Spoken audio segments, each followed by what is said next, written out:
พึ่งพาขอถวายความนอบน้อมแด่พระรัตนตรัยมีพระพุทธเจ้าเป็นต้นขอถวายความเคารพพระมหาเถระพระเถรานุเถระเจ้าคณะพระสังฆาธิการทั่วโลกมีพระเดชพระคุณพระธรรมเสนาบดีเจ้าคณะภาค7วัดพระธาตุดอยสุเทพเป็นต้นและขออำนวยพรแด่ท่านผู้ฟังท่านผู้ชมสาธุชนพุทธบริษัททั้งหลายวันนี้รายการพระไตรปิฎกลอยฟ้าก็ลอยมาจากวัดโพธิศูนย์ปฏิบัติธรรมวัดพระธาตุดอยสุเทพอากือหน้าเมืองทานลินประเทศเอสโตเนียเหมือนเดิมแต่ที่ใหม่ กำลังวันนี้ออกมาถ่ายทำนอกสถานที่เนื่องจากว่าวันนี้มีโยคีผู้ปฏิบัติเป็นเยาวชนมาเข้าค่ายอยู่ในกุฏิก็ต้องการความสงบในกุฏิก็จำเป็นต้องออกมาบันทึกเสียงถ่ายทอดสดไลฟ์สดที่ข้างนอกกุฏิเพราะในกุฏินั่นเป็นห้องปฏิบัติธรรมและเป็นห้องพักของผู้ปฏิบัติธรรมตอนนี้มีเยาวชนมาเข้าค่ายอยู่5 วันคือตั้งแต่วันนี้ไปจนถึงวันศุกร์วันจันทร์ถึงวันศุกร์ดังที่ได้บอกรายละเอียดไปแล้วเมื่อครั้งก่อนเมื่อรายการก่อนสำหรับวันนี้ก็รายการพระไตรปิฎกลอยฟ้า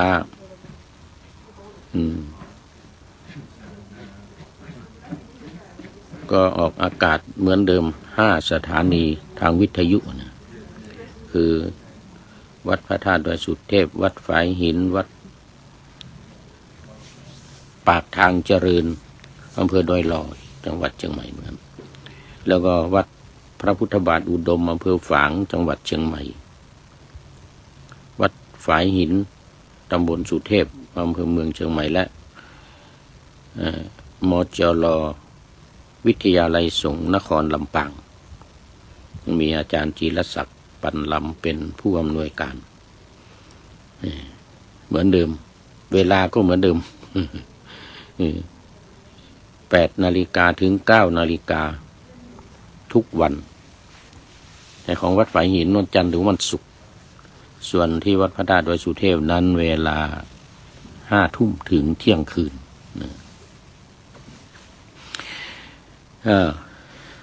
สำหรับวันนี้ก็ยังอยู่ในขันธสังยุตว่าด้วยขันธ์ 5รูปเวทนาสัญญาสังขารวิญญาณแล้วก็อยู่ในขันธวารวรรควรรคใหญ่สังยุตตนิกายพระสุตตันตปิฎกเล่มที่17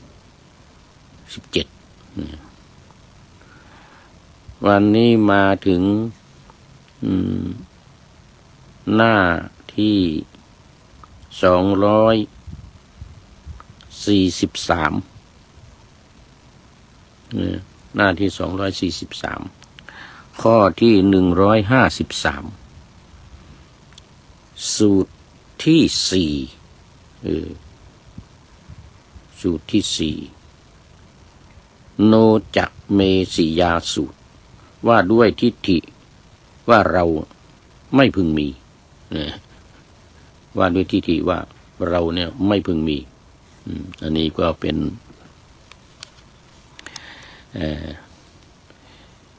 สูตร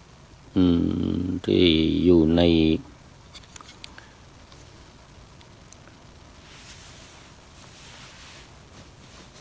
สังยุตตนิกายบอกไปแล้วเมื่อกี้นี้สังยุตตนิกายใจความของเรื่องก็ดังที่ได้ปะหน้าธรรมะเอาไว้ว่าโนจักเมสิยาสูตรว่าด้วยไม่พึงมีเกิดที่สาวัตถีพระสักกยมุนี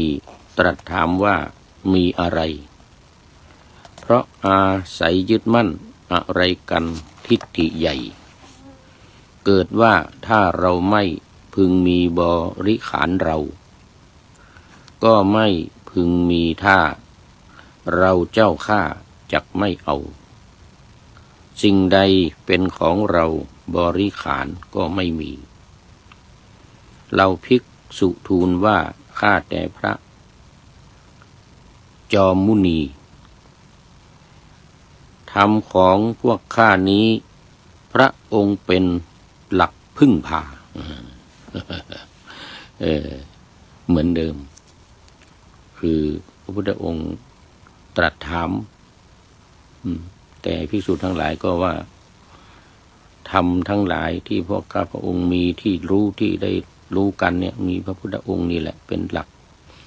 เนี่ยขอพระองค์ทรงแสดงเถิดเนี่ยตรงนี้นะเหมือนเดียวกันกับสูตรก่อนโสอัตตาสูตรที่ผ่านมา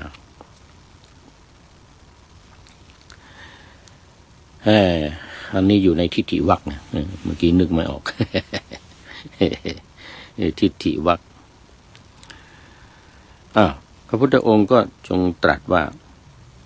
ดูก่อนภิกษุทั้งหลายเมื่อมีรูปเพราะอาศัยรูปเพราะยึดมั่นรูปทิฏฐิอย่างนี้จึงเกิดขึ้นว่าเราไม่พึงมีแม้บริขารของเราก็ไม่พึงมีถ้าเราจักไม่ได้มีแล้วแม้บริขารของเราก็จักไม่มีเมื่อมีเวทนาสัญญาสังขารและวิญญาณอาศัยเวทนาสัญญาสังขารวิญญาณยึดมั่นเวทนาสัญญาสังขารวิญญาณทิฏฐิอย่างนี้ว่าถ้าเราไม่พึงมีแม้บริขารของเราก็ไม่พึงมีเป็นต้นก็จักไม่มี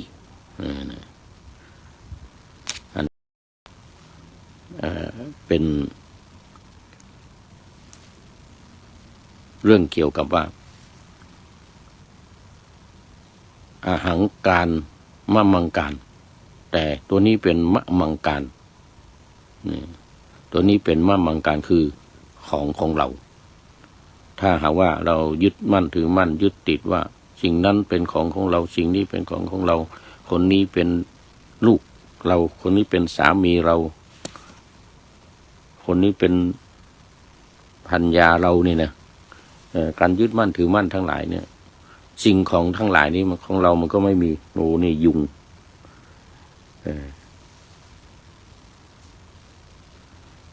นี่ถ้านี่ใส่ปุ้มปุ้ยนี่ไม่ใช่หนาวนะไม่ได้หนาวอะไรมาก แต่ว่ายุงดูสิเนี่ยยุงโดยเฉพาะมาตอมที่หูนี่ยุงมาตอมที่หูขนาดเอายาฉีดนะ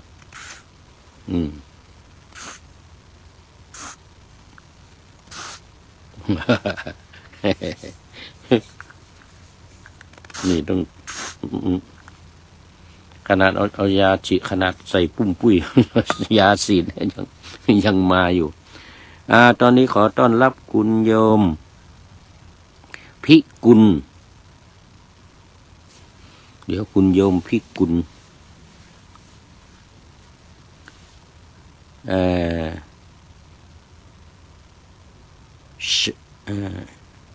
ไซเบอร์คุณโยมพิกุลไซเบอร์เอานี่เป็นนามสกุลทางเยอรมันนะนามสกุลทางเยอรมันไซเบอร์โอ้คุณโยมพิกุลที่วัดพระธาตุดอยสุเทพเยอรมนีอยู่แถวบริเวณฮิวชินบากฮิวชินบากซีเกนดอทมูลแถวเคิร์นแถวบริเวณ อันนี้คงอยู่รอบๆนี่บริเวณที่ว่าอยู่นี่โอ้โมทนาวันนี้นึกว่าไม่มีใครแล้วมันดึกมันดึกแต่ว่าที่นี่มันไวกว่าเยอรมัน1 ชั่วโมงที่นี่ตอนนี้เยอรมันก็ต้องหลัง เยอรมันยังหลัง3 ทุ่มเยอรมันนะเยอรมันกำลัง2 ทุ่มนี่ แต่เมืองไทยดึกแล้วตอนนี้ FC ทางเมืองไทยไม่มีแล้วเนาะหลับกันไปหมดแล้วปุ๋ยแล้วตี 2 ตี 3หลับปุ๋ยกันไปหมดแล้วนี่ นี่มีFC เครื่องนี้มือถือ iPhone นี้ลืมบอกไปออกมาข้างนอกก็ใช้ iPhone บ้างใช้โมบายของSamsung บ้าง Android นั้น FC ทางเมืองไทยจะไม่ค่อยรู้จักแล้วถึงรู้จักก็ตอนนี้หลับปุ๋ยกันไปหมดแล้ว แล้วนะไม่มีการเชื่อมต่ออินเทอร์เน็ตเดี๋ยวมันอยู่ไกลเดี๋ยวก่อนเพราะว่าตอนนี้ใช้อินเทอร์เน็ตของใช้ Wi-Fi ของเครื่องซิมของเอสโตเนียเนี่ยใช้ Wi-Fi ใช้ซิมของเอสโตเนีย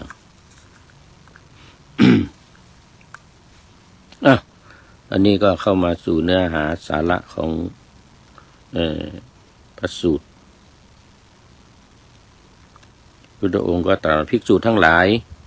เธอทั้งหลายจะเข้าใจข้อความนี้ว่าอย่างไรรูปเที่ยงหรือไม่เที่ยงภิกษุทั้งหลายตอบว่าไม่เที่ยงพระพุทธเจ้าค่ะเหมือนกับสูตรก่อนเพราะว่าตัวนี้อยู่ในวรรคเดียวกันอยู่ในทิฏฐิวรรคอยู่ในทิฏฐิวรรคภิกษุทั้งหลายก็ตอบว่าไม่เที่ยงพระพุทธเจ้าค่ะพระองค์ตรัสถามว่าเมื่อไม่เที่ยงเป็นทุกข์หรือเป็นสุขเป็นทุกข์พระพุทธเจ้าค่ะ เหมือนเดิมเป็นทุกข์พระพุทธเจ้าค่ะเมื่อเป็นทุกข์มีความแปรปรวนเป็นธรรมดาควรหรือที่เราควรเข้าไปยึดว่านั่นเป็นเราเป็นนั่นเป็นอัตตาของเราไม่เป็นเช่นนั้นเลยพระพุทธเจ้าค่ะพุทธองค์ตรัสภิกษุทั้งหลายเมื่อเป็นเช่นนั้นอริยสาวกผู้ได้สดับอยู่อย่างนี้ได้เห็นอยู่อย่างนี้ได้รู้ชัดว่ารูปเวทนาสัญญาสังขารและวิญญาณและสิ่งของที่เป็นของเราไม่มี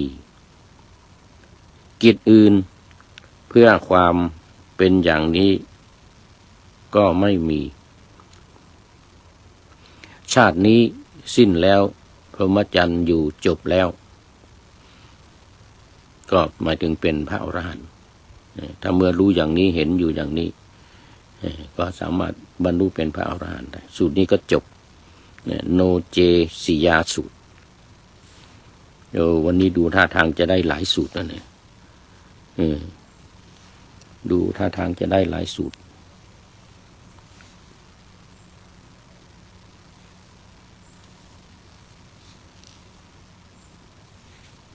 เพราะว่าแต่ไม่แน่มันถ้ามันมืดก็จะได้หยุดเหมือนกันเนอะนี่ เมื่อกี้นี้บันทึกไปไลฟ์สดไปรายการหนึ่งปรากฏว่าแบตเตอรี่หมด ไม่ครบเวลาแต่ก็ขาดไปนิดเดียวขาดไป2 นาทีคราวนี้นี่เอา power bank มาแล้วเวลาพอแน่แต่บรรยากาศรู้สึกว่าตอนนี้4 ทุ่มมันยังไม่มืดแต่ก็ใกล้จะมืดนะมันจะมืดก็ประมาณ5 ทุ่มมืดประมาณ5 ทุ่มแล้วทีนี้ขึ้นสูตรใหม่อีกสักสูตรมิจฉาทิฏฐิสูตรว่าด้วยมิจฉาทิฏฐิเรื่องที่ก็เกิดขึ้นที่เดิมที่เก่าเวลาเดิมที่สาวัตถีพุทธองค์ตรัสกับภิกษุทั้งหลายว่ามีอะไรเพราะอาศัยอะไรเพราะยึดมั่นอะไรมิจฉาทิฏฐิจึงเกิดขึ้นอันนี้เอามิจฉาทิฏฐิซึ่งตรงกันข้ามกับสัมมาทิฏฐิในมรรคมีองค์8 ประการในมรรคมีองค์8 ประการนั้นสัมมาทิฏฐิคือความเห็นชอบคือความเห็นในเรื่องอริยสัจธรรมทั้ง4 ประการทุกข์สมุทัยนิโรธมรรคในตรงนี้มิจฉาทิฏฐิความเห็นผิดก็คือความเห็นผิดคือไม่รู้อริยสัจธรรมทั้ง4 ประการยังมีอวิชชาครอบงำยังลุ่มหลงมัวเมาอยู่ในเรื่องของตัณหามีกามตัณหาภวตัณหาและภวตัณหาคือยังลุ่มหลงมัวเมาอยู่ในกามคุณทั้ง5รูปเสียงกลิ่นรสและสิ่งของที่มาถูกต้องตัวเราไม่ว่าจะเย็นจะร้อนจะอ่อนจะแข็งอย่างไรก็ตามอันนี้เรียกว่าเป็นมิจฉาทิฏฐิเป็นมิจฉาทิฏฐิแต่มิจฉาทิฏฐินี้มันก็มีเหตุมาอีกพระพุทธองค์ที่ตรัสว่ามีอะไรเนี่ยนะอาศัยอะไรแล้วก็ยึดมั่นอะไรก็คือมีขันธ์5นี้เองรูปเวทนาสัญญาสังขารวิญญาณแล้วก็อาศัยอะไรก็อาศัยขันธ์5นี้อีกเนี่ยรูปเวทนาสัญญาสังขารวิญญาณนี้มิจฉาทิฏฐิจึงเกิดขึ้นพระองค์ก็ตรัสถามว่าภิกษุทั้งหลายรูปเที่ยงหรือไม่เที่ยงเหมือนเดิมไม่เที่ยงเมื่อรูปไม่เที่ยงเป็นสุขหรือเป็นทุกข์เป็นทุกข์อันนี้เป็นข้อความที่มาในอนัตตลักษณสูตรนะเมื่อไม่เที่ยงเป็นทุกข์มีความแปรปรวนเป็นธรรมดาควรหรือที่เราจะเราเป็นนั่นขอไปต้องคอยปิดทำไมงั้นเดี๋ยวการบันทึกไลฟ์สดนี่มันจะหยุดนะ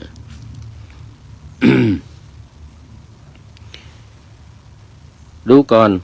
ภิกษุทั้งหลายก็สิ่งใดไม่เที่ยงเป็นทุกข์เป็นอนัตตาเราควรเข้าไปยึดถือหรือไม่ภิกษุทั้งหลายตอบว่าไม่เป็นเช่นนั้นพระพุทธเจ้าค่ะคือไม่ควรเข้าไปยึดไปถือเมื่อไม่ไปยึดไปถือมิจฉาทิฏฐิก็ไม่เกิดขึ้นสัมมาทิฏฐิในมรรคมีองค์8ข้อที่1สัมมาทิฏฐิก็จะเกิดขึ้นคือความเห็นที่ถูกต้อง ว่าอริยสัจธรรมทั้ง4ประการทุกข์สมุทัยนิโรธมรรคเป็นสิ่งที่เป็นสมาธิดิเป็นความเห็นชอบอ๋อคุณโยมแมนยูผีแดงสาธุสาธุเมื่อกี้โทรเข้ามาแต่ว่าขออภัยรับไม่ได้นะรับไม่ได้เพราะว่าถ้ารับก็การไลฟ์สดนี่มันจะหยุดก็จะไปตั้งใหม่อีก ต้องตั้งใหม่อีกโมทนาสาธุขอเข้าร่วมวิดีโอก็ไม่ได้อีกเหมือนกันเข้าร่วมวิดีโอก็ไม่ได้ถ้าเข้าร่วมก็มันไม่อนุญาตต้องขออภัยมันไม่อนุญาตคงเป็น YouTube เนี่ย YouTube ไม่อนุญาตสูตรที่5นี้ก็จบต้องได้หลายสูตรก็เพราะว่าเนื้อหามันเหมือนกันมันจะต่างแต่ชื่อหัวข้อ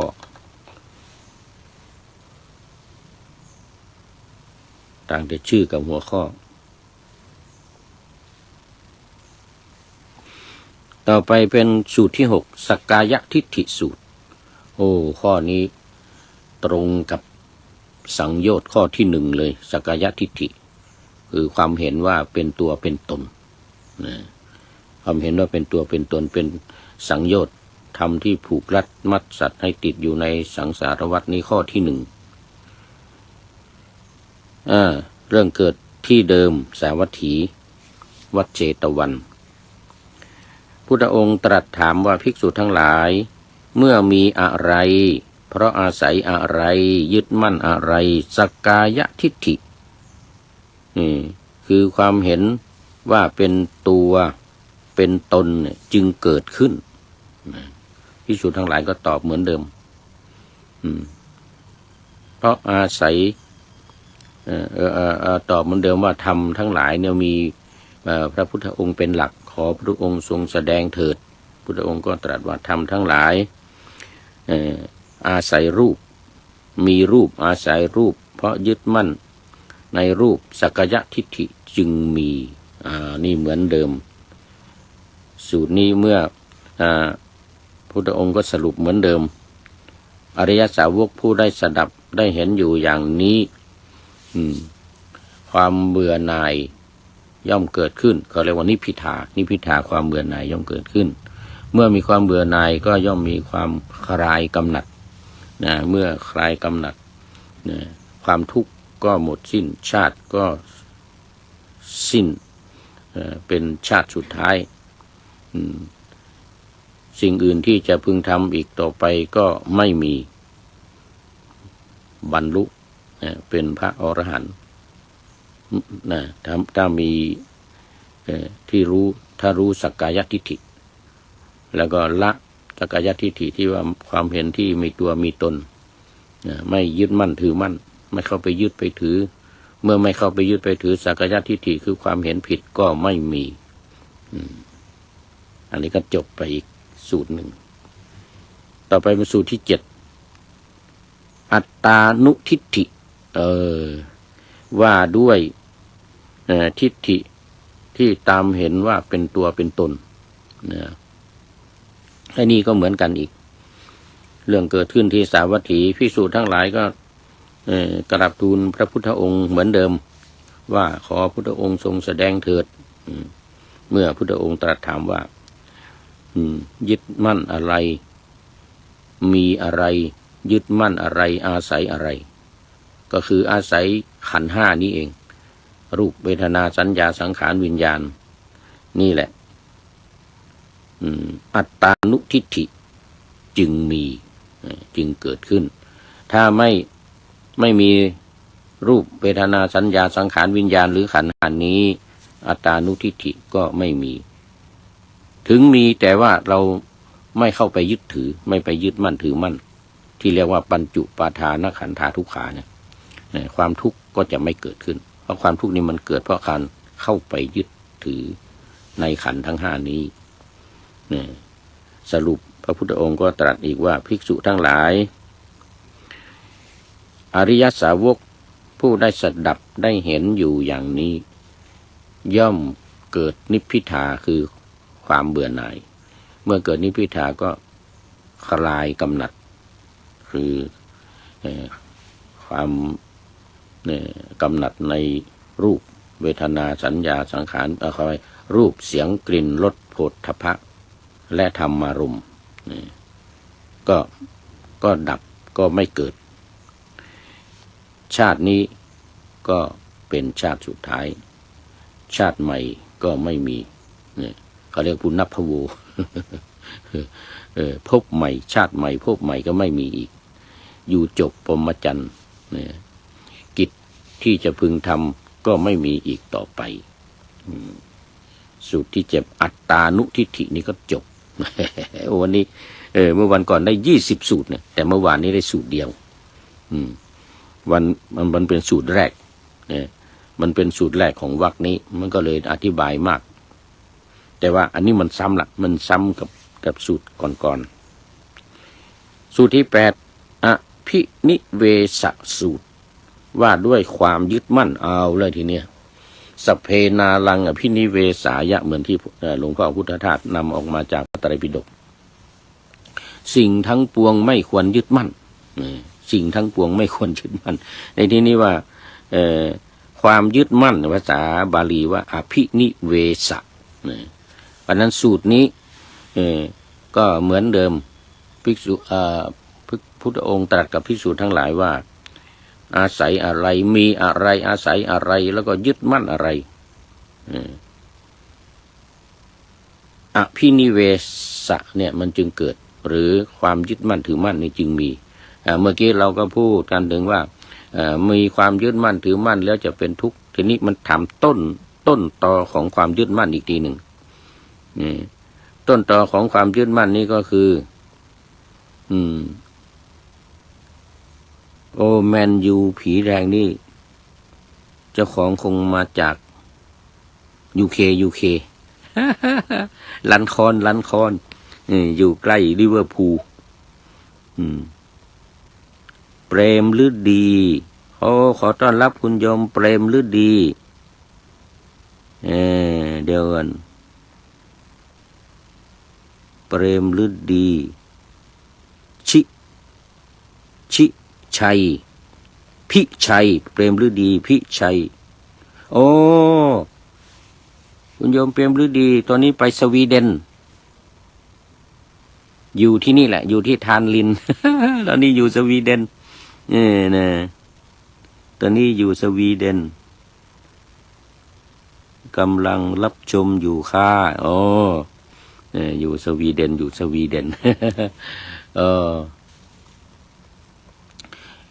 ก็เห็นว่าจะไปสัก10 วัน10 กว่าวันไปตั้งแต่เมื่อวันเสาร์มาละไปเมื่อวันเสาร์คุณโยมเปรมฤดีโอ้สาธุตอนนี้ยังไม่นอนนะ4 ทุ่มตอนนี้4 ทุ่ม 18 นาทีแล้ว4 ทุ่ม 18 นาทีตอนนี้เรามีนักเรียนมาเข้าค่ายโยมเปรมฤดีมีนักเรียนมาเข้าค่ายตอนนี้5 วันจันทร์ถึงวันศุกร์ตอนนี้นอนอยู่ข้างในเต็มแล้วก็ต้องออกมาบันทึกรายการข้างนอก เพราะว่ามันเสียงดังอยู่ข้างในเราต้องการความสงบนักเรียนมาเข้าค่ายตั้งแต่ตอนเช้าวันนี้จองมาด่วนเมื่อวานนี้เองเพราะเขาคงทราบเขาคงมาทราบทีหลังว่าพระยังไม่เข้าพรรษายังไม่จำพรรษาเพราะว่าเราเลื่อนจำพรรษาไปเป็นเดือนธันวาคมถึงต้นเดือนธันวาถึงต้นเดือนมีนาปีหน้า จึงจะเข้าพรรษาแต่ว่าอาตมาเองนี่อธิษฐานเองอธิษฐานเข้าพรรษาเองในวัดพระรูปอื่นๆมันยังไม่อธิษฐานเข้าพรรษาแต่ว่าอาตมาเข้าอธิษฐานพรรษาเองเอกโอ้สาธุขอต้อนรับ ตอนนี้กี่โมงเช้าครับกี่โมงเช้าโอ้ตอนนี้เป็นกลางคืนตอนนี้เป็นกลางคืนที่นี่เอสโตเนียนี่เป็นกลางคืนกำลัง4:20ที่เมืองไทยก็นับไปอีก4 ชั่วโมง5 6 1 2ที่เมืองไทยก็2:00เอกโอ้โหเอกสาธุเอกนี่จากไหนเนาะนี่เอกนี่นะถ้าไม่ UK ก็นั่นถ้าไม่ UK ถ้าจะ UK หรือไอร์แลนด์โมทนาเดี๋ยวจะต้องไปเปิดดูโปรไฟล์ก่อนเอกนี่นะโอ้กดไลค์กดแชร์กันมาเต็มเลยทีนี้ ที่อังกฤษตอนนี้ก็น่าจะเลยไปนิดหนึ่งเอกอยู่กรุงเทพมหานครสาธุโอ้แล้วกรุงเทพ แล้วกรุงเทพมันไม่โอ้โห2:00 กรุงเทพ2:00แล้ว โอ้สาธุโอ้อยู่กรุงเทพนะโมทนาเอ้าสูตรอภินิเวสสูตรที่ว่าด้วยความยึดมั่นถือมั่นนี่นะก็อยู่ที่ว่าถ้ามีรูปเวทนาสัญญาสังขารวิญญาณอาศัยขันธ์5นี้แล้วก็ยึดมั่นถือมั่นในขันธ์5นี้เนี่ยความยึดมั่นถือมั่นนี่จึงเกิดขึ้น2:21ถูกต้อง2:21เพราะที่นี่4:21โยมเปรมฤดีโยมเปรมฤดีก็ยังอยู่ยังรับชมอยู่กำลังรับชมอยู่สาธุคุณโยมเปรมฤดีกำลังรับชมอยู่นี่ก็สูตรที่นี่ก็จบนะสูตรนี้ก็จบนะอริยสาวกผู้ได้สดับได้เห็นอยู่อย่างนี้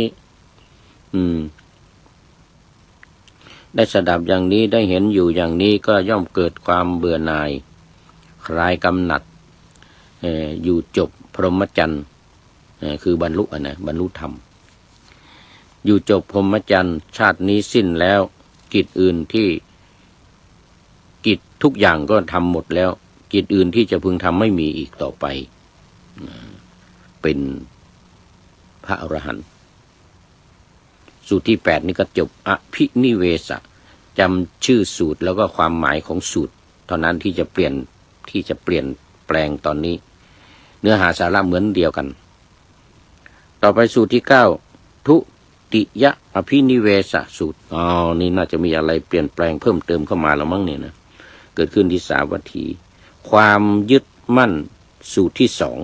2ภิกษุทั้งหลายเมื่อมีอะไรอาศัยอะไรยึดมั่นอะไรความพัวพันและความหมกมุ่นด้วยสังโยชน์และความยึดมั่นจึงเกิดขึ้นนี่ใช่ไหมเพิ่มความพัวพันความหมกมุ่นด้วยสังโยชน์ด้วยความยึดมั่นนี้จึงเกิดขึ้นอันนี้ก็ถามถึงเรื่องของความพัวพันและความหมกมุ่นจึงเกิดขึ้นเพราะอาศัยอะไรมีอะไรแล้วก็ยึดมั่นอะไรคำตอบก็เหมือนเดิมอาศัยขันธ์5คือรูป ขออภัยเวทนาสัญญาสังขารวิญญาณนี้ความพัวพันความหมกมุ่นในขันธ์5ความพัวพันความหมกมุ่นกับสังโยชน์คุณโยมเอกบอกว่าพ่อไม่มาเมืองไทยหลวงพ่อไม่มาเมืองไทยบ้างหรือครับไปนี่เพิ่งกลับจากเยอรมันมาเมื่อเดือนที่แล้วนี้แล้วก็จะไปเมืองไทย เดือนพฤศจิกาวันที่2ซื้อตั๋วไปแล้ววันที่2จะไปเมืองไทยกลับเมืองไทย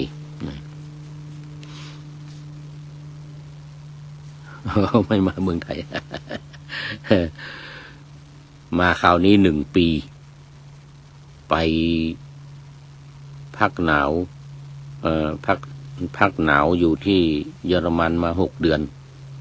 รวมทั้งหมดก็นี้6 เดือนเยอรมัน6 เดือนเพิ่งมาเมื่อเดือนที่แล้วนี่สูตรที่ว่าเดี๋ยวก่อนสูตรต่อไปสูตรอะไรทุติยสูตรเนี่ยเพิ่มถามถึงเรื่องความพัวพันและความหมกมุ่นในสังโยชน์ทั้ง10 ประการเมื่อกี้นี้สังโยชน์ข้อที่1คือสักกายทิฏฐิข้อที่2คือวิจิกิจฉาความลังเลสงสัยข้อที่3คือศีลพัตตปรมาสสความปฏิบัติศีลผิดนะหรือปฏิบัติเคร่งครัดจนเกินไปทำให้ตัวเองลำบากข้อที่4กามราคะความใคร่ในกามมคุณทั้ง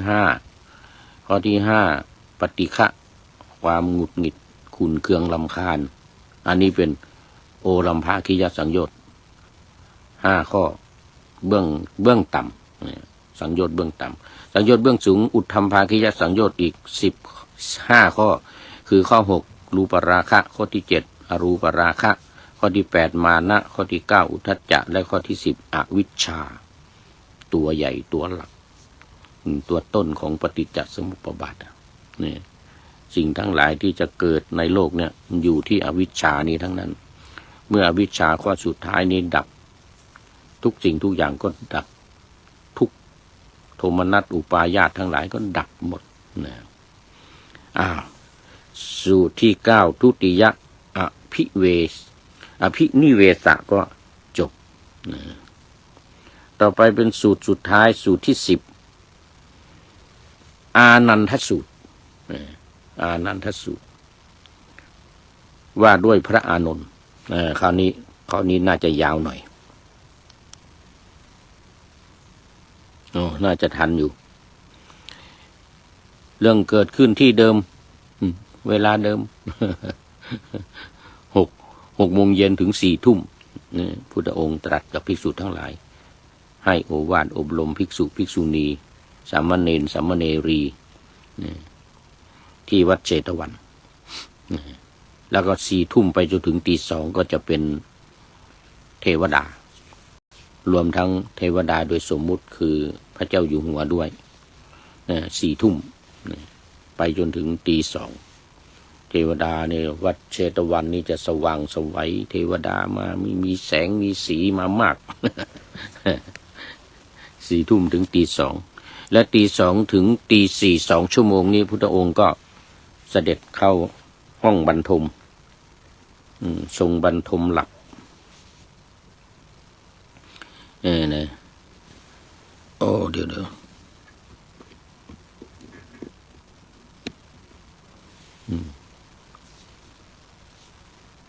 ขาตั้ง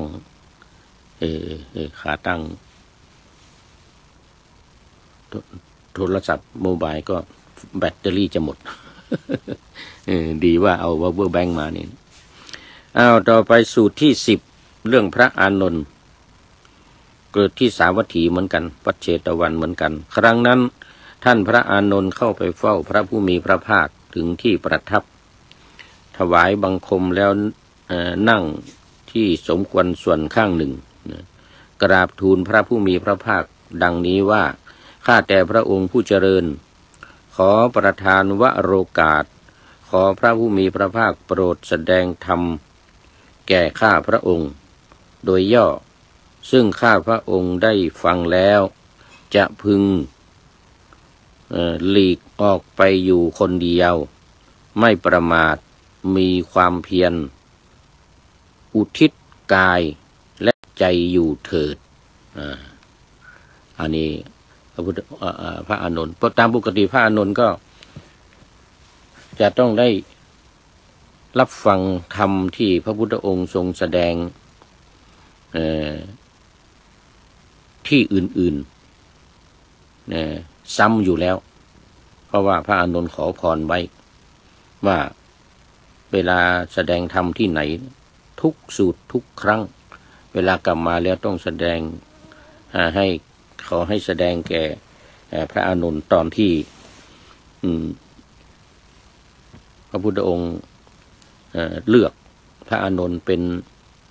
พุทธอุปถากนะแล้วพระอานนท์เป็นพระพุทธอุปถากท่านพระอานนท์ก็ขอพรไว้รู้สึกว่าจะพร8 ประการมั้งขอพรไว้8 อย่างอันนี้เป็นอย่างหนึ่งแต่ว่าสูตรนี้ที่พระอานนท์อานันทสูตรนี้เป็นพิเศษโอ้เสียงฟ้าร้อง ฝนจะตกหรือเปล่าเนี่ยถ้าฝนตกก็ไม่ทันจบนี่นะเนี่ยเหมือนรายการเมื่อกี้นี่ก็ไม่ทันจบรายการเมื่อกี้นี่แบตเตอรี่หมด อันนี้เสียงฟ้าร้องครึ่งข้างมาแล้ว โยมเอกโยมเปรมฤดี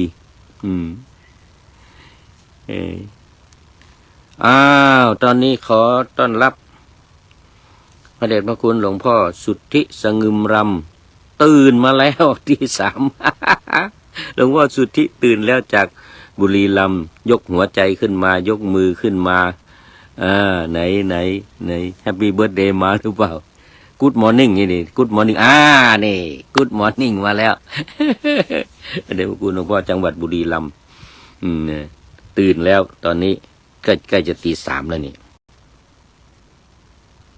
เดี๋ยวก่อนไม่ละเวลาตี 2:30ตี 2:30หลวงพ่อมันยังไม่ถึงเวลาทำวัดหลวงพ่อเขานอนต่อได้เด้อเข้าห้องน้ำอะไรเข้านอนต่อ ผมจบรายการนี้ก็จะเข้านอนละจบรายการบางทีก็นอนไม่หลับอย่างเมื่อวานเนี่ยเมื่อวันซืนทั้งคืนเลยไม่หลับไปหลับเอาตอนตี 5แต่เมื่อคืนที่แล้วนี่ดีหน่อยในคืนที่แล้วนี่หลับตี 3เนี่ยตี 2คือมันเป็นอย่างนี้ทุกวันตี 2ตี 3โยมเปรมฤดี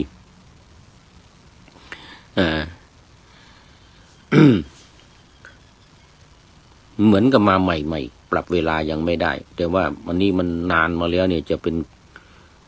7-8 เดือนมาแล้ว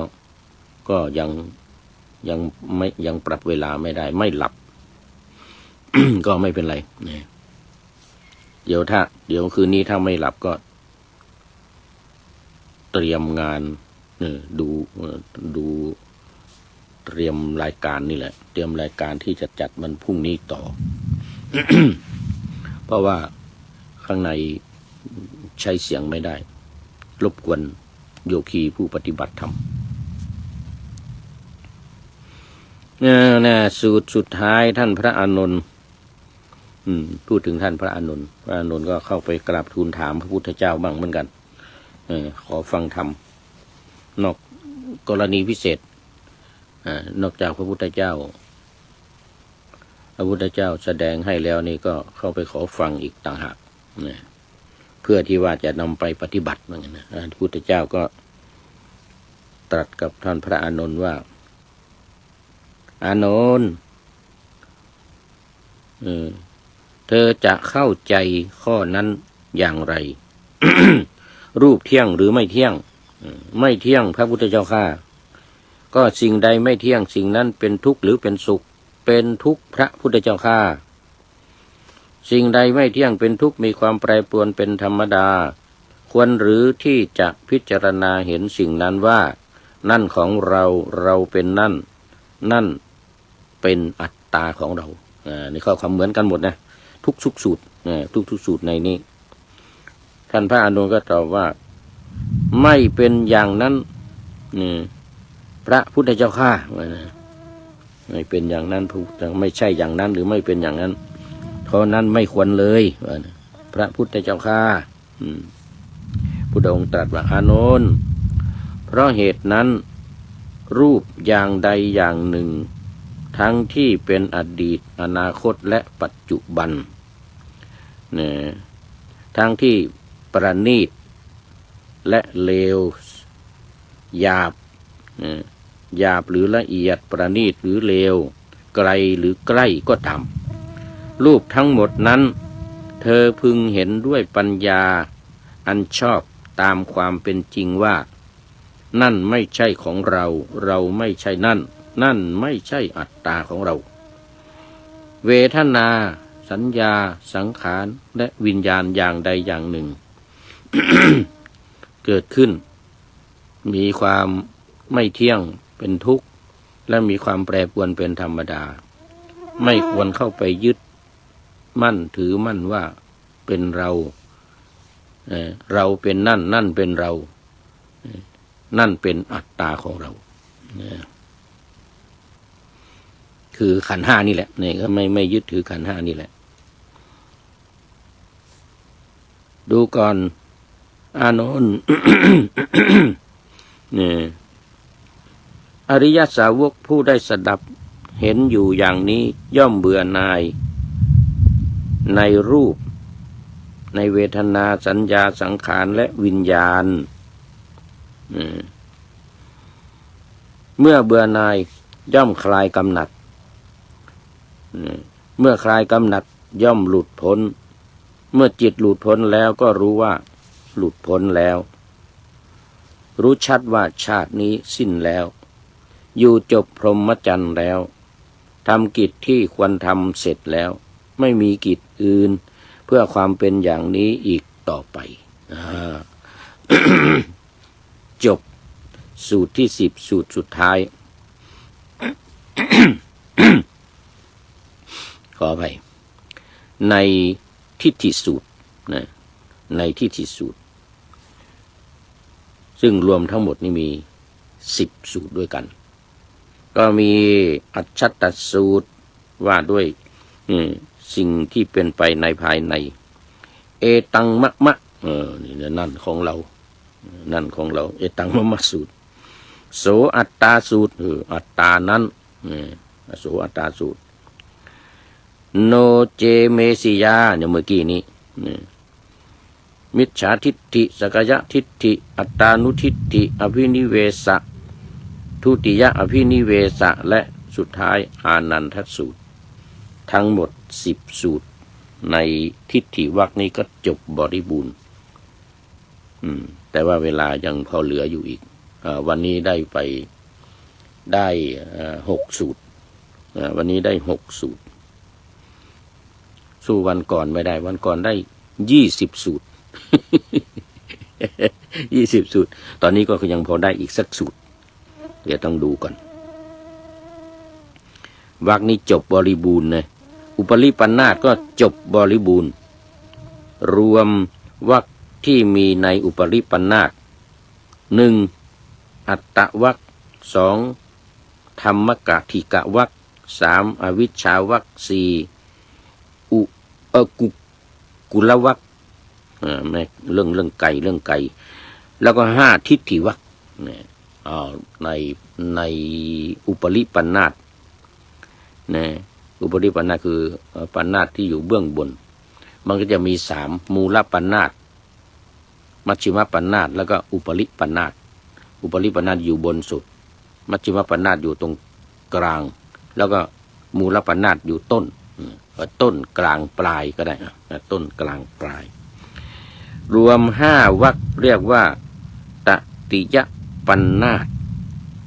ขันธสังยุตจบโอ้ขันธสังยุตก็จบเลยวันนี้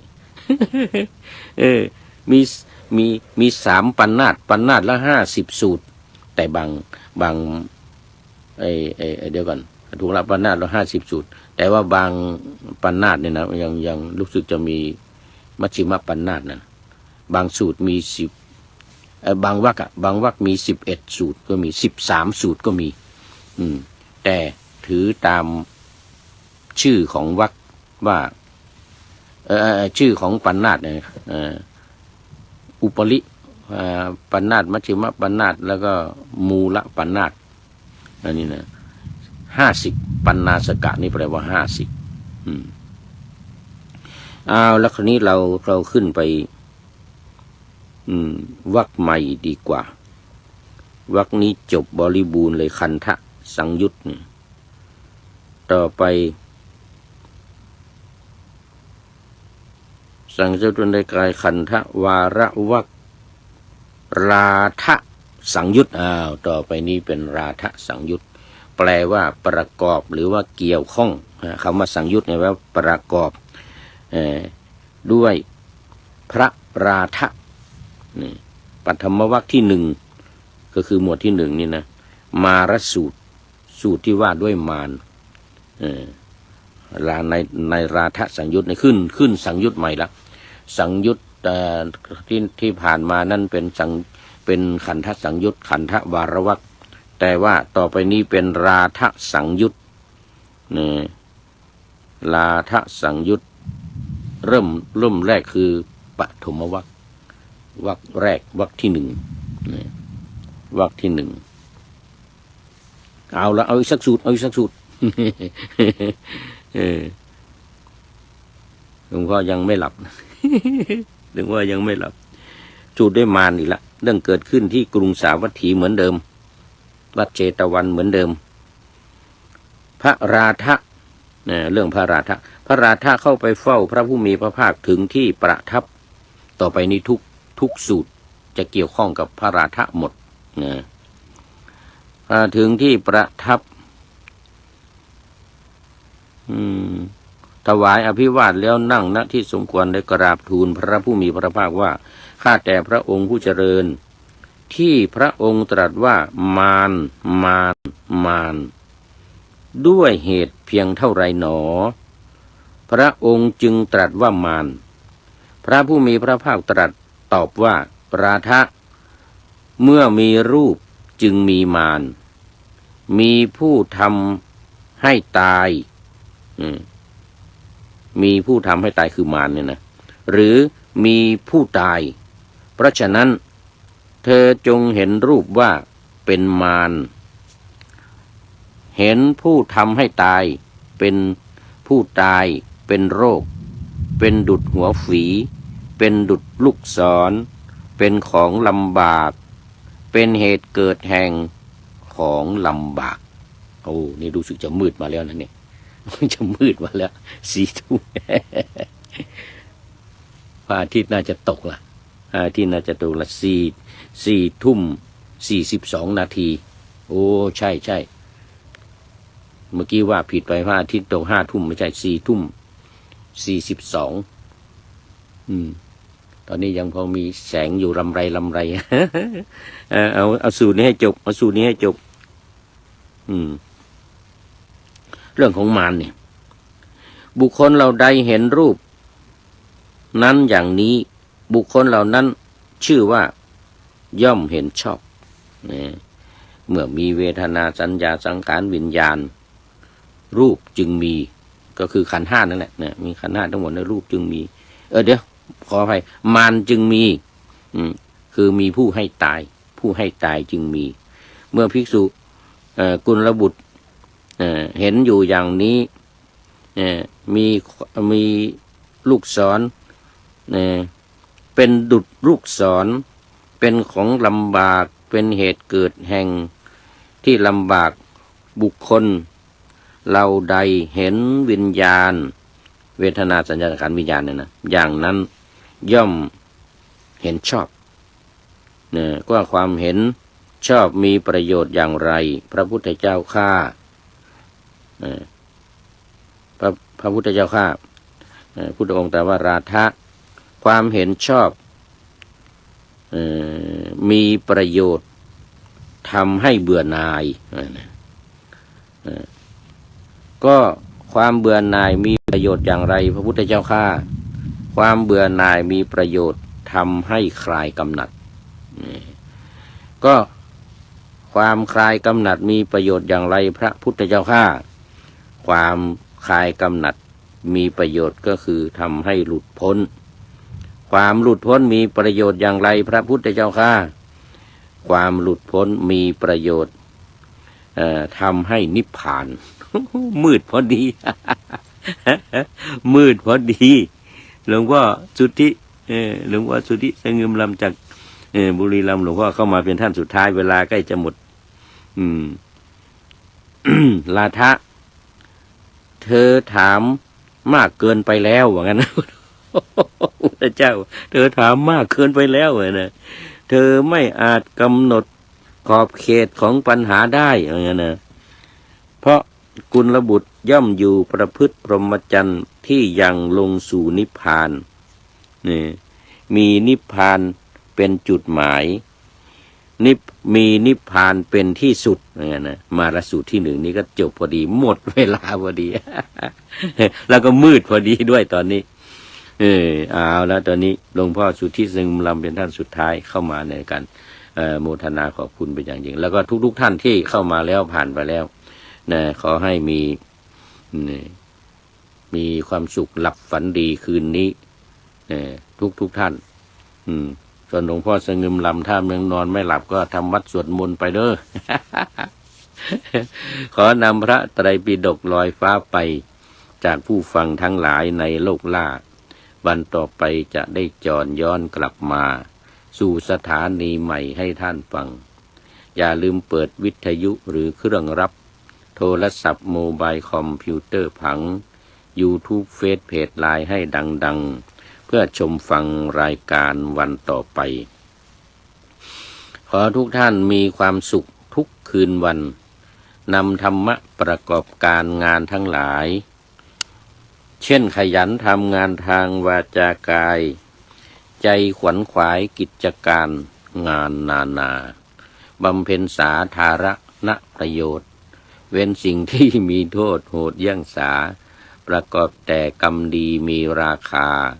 แสวงหาเงินทองครองใจคนเสียสละพละทรัพย์นับมากน้อยไม่ให้ล้านก็ให้ร้อยไม่ด้อยผลเอื้อคนรวยช่วยคนยากฝากคนจนให้ทุกคนเท่ากันมากตรฐานเดียวขอเจริญพร